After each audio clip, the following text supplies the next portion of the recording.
నమస్తే, welcome to Y news. ప్రభుత్వం నిర్మించిన రోడ్లు వంతెనపై పరిమితికి మించిన లోడుతో వాహనాలు తిరగకుండా చర్యలు తీసుకోవాలని చింతకాయల అయ్యన్న పాత్రుడు స్పష్టం చేశారు.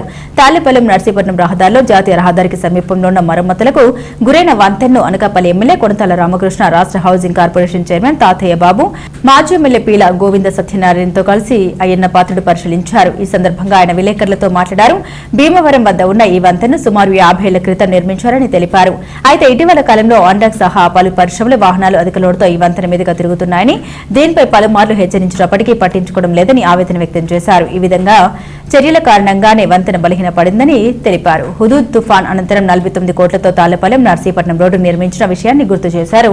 ఇటీవల కాలంలో ఈ రహదారిపై మరమ్మతులు చేపట్టినట్టు తెలిపారు. అయితే రోలుగుంట, శరభవరం నుండి విశాఖ పోర్టుకు తరలించే రాయితో భారీ వాహనాలు ఈ మార్గాన్ని వినియోగిస్తున్నట్లు వివరించారు. అలాగే 2-3 రోజుల్లో కలెక్టర్ గారి ఆఫీసులో ఇప్పుడు అనుకున్నాం కలెక్టర్ 2-3 రోజుల్లో కలెక్టర్ గారి ఆఫీసులో మేము అందరం కలిసి మీటింగ్ పెడుతున్నాం.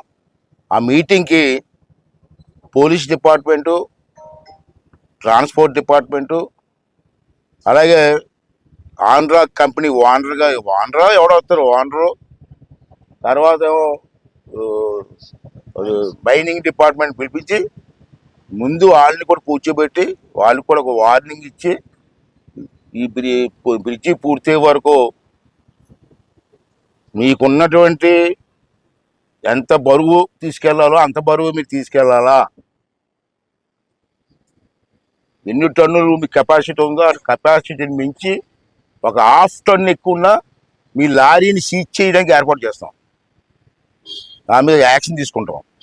ఆ లారీ డ్రైవర్ మీద, ఆ లారీ ఓనర్ మీద, ఆ కంపెనీ ఓనర్ మీద కూడా యాక్షన్ తీసుకోవడానికి అన్ని ఏర్పాట్లు చేస్తామని చెప్పి ఈ సందర్భంలో మనం చేస్తూ అన్ని ఎస్సీ గారిని 1 రోజుల్లో రిపోర్ట్ ఇవ్వాలని చెప్పి కోరుకుంటూ ఆ విషయం మీ అందరి ముందు చెప్పాలని ఉద్దేశంతో ఈరోజు ప్రెస్ మీట్ పెట్టడం జరిగిందండి. శాసనసభ అధ్యక్షులు గౌరవనీయులు అయ్యన్న పాత్రుడు గారు వ్యక్తిగతంగా ఇక్కడ బ్రిడ్జి డ్యామేజ్ అయింది కాబట్టి దీనివల్ల ప్రజలకి ప్రాణ నష్టం జరిగే ప్రమాదం ఉంటుంది. అదేవిధంగా ప్రజలు అటు ఇటు వెళ్ళడానికి కూడా ఇబ్బంది కలిగే పరిస్థితులు ఉన్నాయి కాబట్టి ఎంత అర్జెంటుగా వచ్చి చూడాల్సిన పరిస్థితి వచ్చింది. చూశాక ఆదేశాలు కూడా ఇచ్చారు. ఇది ప్రత్యామ్నాయంగా ఆ బ్రిడ్జి స్ట్రెంత్ని పరీక్షించి అది ఎన్ని టన్నులు వెహికల్స్ దాని నుంచి వెళ్ళడానికి అవకాశం ఉంటుంది. ఇప్పుడు అన్ని టన్నులే దాని నుంచి వదిలే విధంగా మిగతా ఆపేయాల్సిన అవసరం ఉంది. హెవీ లోడ్స్ అన్ని కూడా డైవర్ట్ చేసుకొని వేరే రోడ్డు మీద పంపించే కార్యక్రమాలు ఏదైతే టెక్నికల్ రిపోర్ట్ వస్తుందో దాని ప్రకారంగా చేస్తూ ఏదైతే పర్మనెంట్ బ్రిడ్జ్ కావాలో గతంలో కూడా ఈ రోడ్డు గతంలో అయితే ఇంకా ఘోరంగా ఉండేది, రోడ్డు 20 అడుగులు ఉండేది, అలాంటిది వైడెన్ చేశారు వారు సుమారు 49 కోట్ల రూపాయలు పెట్టి. ఇప్పుడు కూడా నేను కోరేది ఏంటంటే స్పీకర్ గారిని, అంటే రాష్ట్రంలోనే ప్రథమ పౌరులు మన ప్రజాస్వామ్యంలో స్పీకర్ గారు, వారి ద్వారా కేంద్రానికి ఒక ప్రతిపాదన పంపించమని కోరుతున్నాం ఆయన్ని. తాళపాలెం నుంచి చింతపల్లి వరకు, నర్సీపట్నం వరకు 4 లేన్స్ రోడ్డు వేసి నర్సీపట్నం నుంచి చింతపల్లి 2 లేన్స్ రోడ్డుగా అభివృద్ధి చేస్తే భవిష్యత్తులో పారిశ్రామికీకరణ అంతా జరుగుతుంది. పరిశ్రమలు రాకుండా మనం ఆఫ్ చేయకూడదు, పరిశ్రమలు రావాలి కానీ దానికి సరిపడగా రోడ్డు వేసుకోవాలి. పరిశ్రమలు కూడా మనం ఇచ్చిన ఇన్ఫ్రాస్ట్రక్చర్ని పాడు చేయకుండా ఉపయోగించుకోవాలి. మనకి 20 టన్నులు ఉంటే 40 టన్నులు వెళ్తున్నారు. ఈ బౌల్డర్స్ వచ్చాక 60 టన్నులు ఏంటి 80 టన్నులు వెళ్తున్నాయి. దీనివల్ల ఏంటంటే ఈ మధ్య కాలంలో ఇది క్షీణించడానికి కారణం ఈ మధ్య ఇదంతా, ఎందుకంటే హెవీ లోడ్స్ వెళ్తున్నాయి కాబట్టి వెంటనే లేదంటే లైఫ్ 100 సంవత్సరాల వరకు ఉంటుంది. కానీ లైఫ్ స్పాన్ తగ్గిపోవడం కారణం కూడా హెవీ లోడ్స్. అందువల్ల దానికి సరిపడ ఇప్పుడు తాత్కాలికంగా స్పీకర్ గారు చెప్పిన కార్యక్రమాలు చేస్తూ బ్రిడ్జి నిర్మాణం చేసే కార్యక్రమం ఏదైతే టెక్నికల్ రిపోర్ట్ వస్తుందో దాని ప్రకారంగా వారు తాలూకా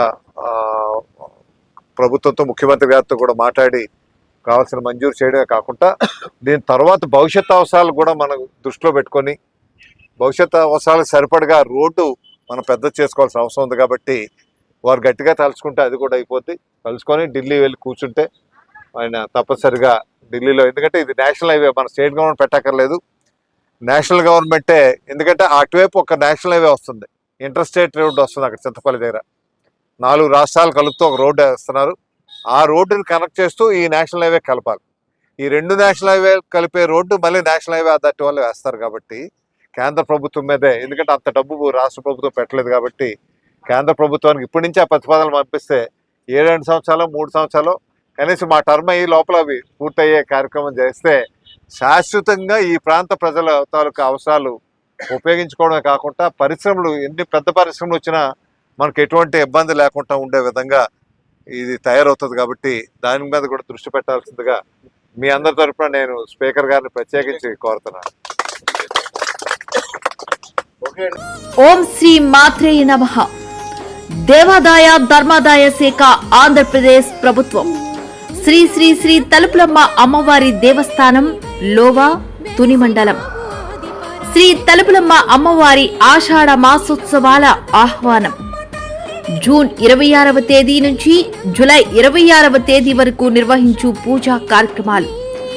జూన్ 29వ తేదీ ఆదివారం నాడు వివిధ మట్టి గాజులతో అమ్మవారికి ప్రత్యేక అలంకరణ. జూలై 5వ తేదీ స్థిరవారం నాడు అమ్మవారి జన్మ నక్షత్రం స్వాతి సందర్భంగా పంచామృత అభిషేకం. జూలై 6వ తేదీ ఆదివారం తొలి ఏకాదశి సందర్భంగా లక్ష తులసి పూజ. జూలై 10వ తేదీ గురువారం పౌర్ణమి సందర్భంగా చండీ హోమం మరియు ఎర్ర కలువ పుష్పాలతో లలిత సహస్ర హోమం. జూలై 13వ తేదీ ఆదివారం నాడు వివిధ కూరగాయలతో అమ్మవారిని శాకాంబరీ దేవిగా అలంకరణ. 20వ తేదీ ఆదివారం నాడు బహుళ ఏకాదశి సందర్భంగా అమ్మవారికి బిల్వార్చన మరియు లక్ష కుంకుమార్చన. 23వ తేదీ బుధవారం సాయంత్రం 4 గంటలకు ఘట్టాభిషేకం ఆవాహన. 24వ తేదీ గురువారం ఉదయం 9:30 నుండి సప్తనది జలాలతో అమ్మవారికి ఘట్టాభిషేకం నిర్వహించబడును. పై పూజా కార్యక్రమాల యందు పాల్గొనదలిచిన భక్తులు దేవస్థానం కార్యాలయం నందు సంప్రదించి అమ్మవారి పూజా కార్యక్రమాల్లో పాల్గొని శ్రీ అమ్మవారి కృపకు పాత్రులు కాగలరు. శ్రీ తలుపులమ్మను దర్శించుకో, ఇష్ట కార్యాలను సిద్ధించుకో. ఇట్లు ఉప కమిషనర్ మరియు కార్యనిర్వహణ అధికారి, లోవా దేవస్థానం, లోవా తుని మండలం.